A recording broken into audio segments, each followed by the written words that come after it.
واقعہ سنایا نا، جس نے مجھے سنایا تو بس میں آنکھوں سے ضبط نہیں کر پا رہا تھا۔ حضرت مولانا طارق جمیل صاحب کا واقعہ ہے۔ ایک شخص آیا مجھ سے ملنے کے لیے، خواجہ سرا ہے۔ میں تو پہلی دفعہ زندگی میں کوئی خواجہ سرا مجھ سے ملا۔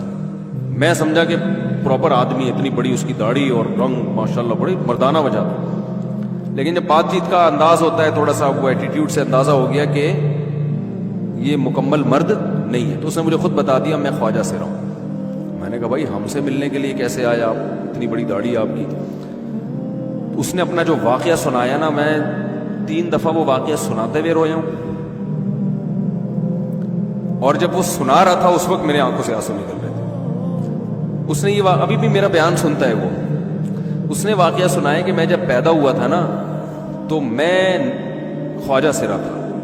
گھر میں ایسا بچہ پیدا ہو جائے والدین کی طرف سے عزت نہیں ملتی۔ جب 10-12 سال کا ہوا تو نہ بھائی مجھے عزت دے رہا ہے اور نہ میرا والد مجھے عزت دے رہا ہے۔ میں بھائی کے ساتھ کہتا ہوں مجھے باہر لے کے جاؤ تو وہ کہتے ہیں لوگ میرا مذاق اڑائیں گے تمہیں دیکھ کے۔ ظاہر ہے اس کی حرکتیں تھوڑی زنانہ لڑکیوں والی حرکتیں ہوتی ہیں، اور والد بھی کہیں محفلوں میں نہیں لے کے جا رہے، ایک مذاق اڑایا جاتا ہے۔ کہنے ایک دفعہ میں کہیں گزر رہا تھا تو یہ جو ہوتے ہیں نا خواجہ سراؤں کی پوری ایک جماعت تھی، انہوں نے مجھے پہچان لیا، دیکھا اتنا اچھا، اس وقت نہ اس کی داڑھی، اور یعنی اس میں خواتین والی ہی علامتیں تھیں زیادہ، تو انہوں نے مجھے کہہ رہے اتنی عزت دی، کھانا کھلایا اور اپنے گرو کے پاس لے کر گئے، اور گرو نے کہا کہ تم ہمارے ایجنٹ بن جاؤ، ہم تمہیں پھر اب ڈانس ماس کروائیں گے، آدھے تمہارے آدھے ہمارے، جو بھی اس کا سیٹ۔ کہہ رہے مجھے پہلی دفعہ کہیں عزت ملی تو، لیکن میرے ابا کو پتہ چل گیا تو ابا نے لا کے طبیعت سے کوڑ دیا، ٹھیک ہے کہ دوبارہ ان میں نہیں بیٹھنا۔ ٹھیک ہے ہم نے توبہ کر لی، بھائی یہ برے لوگ ہیں، ڈانس ماس اچھی چیز نہیں ہے، ٹھیک ہے۔ تو اب کیا ہوا، کہتے ہیں کہ پھر جو ہے نا کچھ دنوں میں کہیں کسی سے جھگڑا میرا ہوا کسی بات پہ، تو اس نے انتقام لینے کے لیے شکایت لگا دی ابا کو کہ یہ دوبارہ ان کے پاس گیا، حالانکہ وہ جھوٹی شکایت تھی۔ اب ابا کو لگا کہ یہ صحیح کہہ رہا ہے جس نے شکایت لگائی ہے، کیونکہ شبہ تو تھا نا ابا کو دوبارہ جائے گا۔ ابا نے پھر مارا، تو کہہ رہے میں بول رہا ہوں کہ میں نے یہ کام نہیں کیا، میں نہیں جا رہا ہوں ان کے پاس، میں نہ ناچ گانا سیکھ رہا ہوں، کچھ بھی نہیں۔ لیکن ابا نے اس کی باتوں میں آ کے انکوائری نہیں کی ہوگی پوری، وہ سمجھے ہوں گے کہ بھئی ایسا ہی ہے، تو ابا نے پھر کٹائی لگائی۔ اس کے دل میں منفی جذبات پیدا ہو گئے اور یہ گھر سے بھاگ گیا کہ بھئی مجھے ویسے تو عزت نہ یہاں مل رہی ہے اور میں اب ذلت برداشت بھی کر رہا ہوں، تو بھی کہہ رہے میں وہاں چلا گیا۔ تو جب میں وہاں گیا ہوں نا خواجہ سراؤں کے ہاں، تو وہی گرو اور ڈانس، اور پھر اس نے مشہور کچھ ایکٹروں کے نام بتائے جن کے ساتھ ہم ڈانس کرتے تھے، اور پیسے آنا شروع ہو گئے، آدھے گرو کی جیب میں آدھے ہماری، اور ہٹو بچوں۔ لیکن ظاہر ہے یہ کوئی عزت دار راستہ تو نہیں ہے نا۔ کہہ رہے ہیں کہیں سے تبلیغی جماعت میں حضرت مولانا طارق جمیل صاحب آ گئے، انہوں نے اجازت مانگی، ہمارے گرو کو پیغام بھیجا بھائی مجھے ایک دفعہ یہاں آ کے دعوت دینا، تو اس نے اجازت دے دی، آ جاؤ بھائی۔ بیان کیا، ان کو سمجھایا بھائی یہ زندگی نہیں ہے، اللہ کی سیروزے کے لیے بہرحال ترغیب دی۔ کہہ رہے ہیں میں تیار ہو گیا، باقی لوگ تیار نہیں ہوئے، میں تیار ہو گیا۔ کہہ رہے میں نے گرو سے اجازت لی، اس نے کہا جاؤ لگا لو سیروزہ۔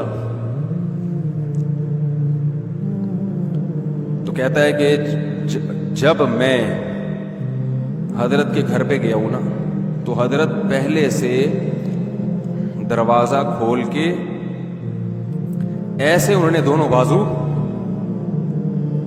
پھیلائے ہوئے تھے استقبال کے لیے، پہلے سے کھڑے ہوئے تھے علماء کے ساتھ۔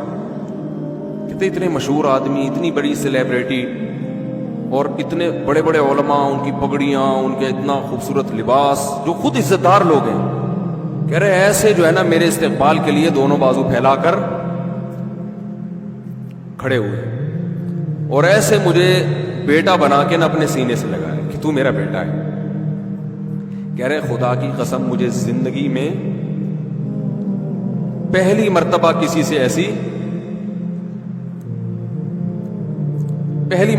عزت ملی مجھے کسی سے، اور اس عزت دینے میں مولانا کا کوئی مفاد،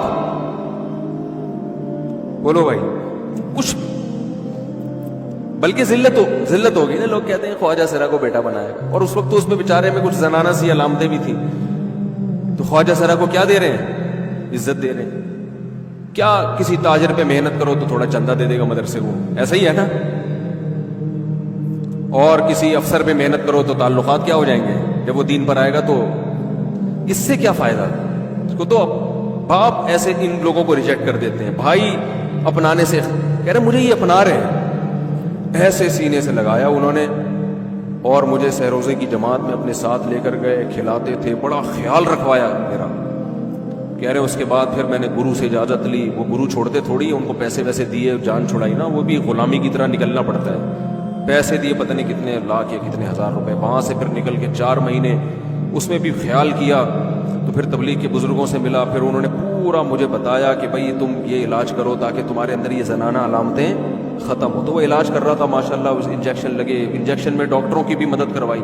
یہ ایسی این جی او ہے میرے بھائی جس کو کوئی بھی این جی او نہیں کہتا، نہ ان کے کوئی اشتہار آ رہے ہیں، کتنے لاکھوں لوگوں کو اس طرح سے یہ لے کر بھی آئے اور ان کے مسائل بھی حل کیے، مگر نہ کوئی ویڈیو بن رہی ہے، نہ کوئی اشتہار آ رہا ہے۔ یہ تو اس نے خود مجھے بتا دیا نا، اور اس نے کہا ایسے سینکڑوں لوگوں کے ساتھ ہوا ہے۔ تو اس کی ماشاءاللہ اب داڑھی نکل گئی، اس نے کہا آہستہ آہستہ میں اللہ سے امید ہے کہ مکمل مرد بن جاؤں گا میں۔ تو یہ ہے وہ دعوت جس میں آپ کا کوئی مفاد بولو نہیں۔ جو کچھ سنا گیا اللہ اس پر عمل کرنے والا اور آگے لوگوں تک پہنچانے والا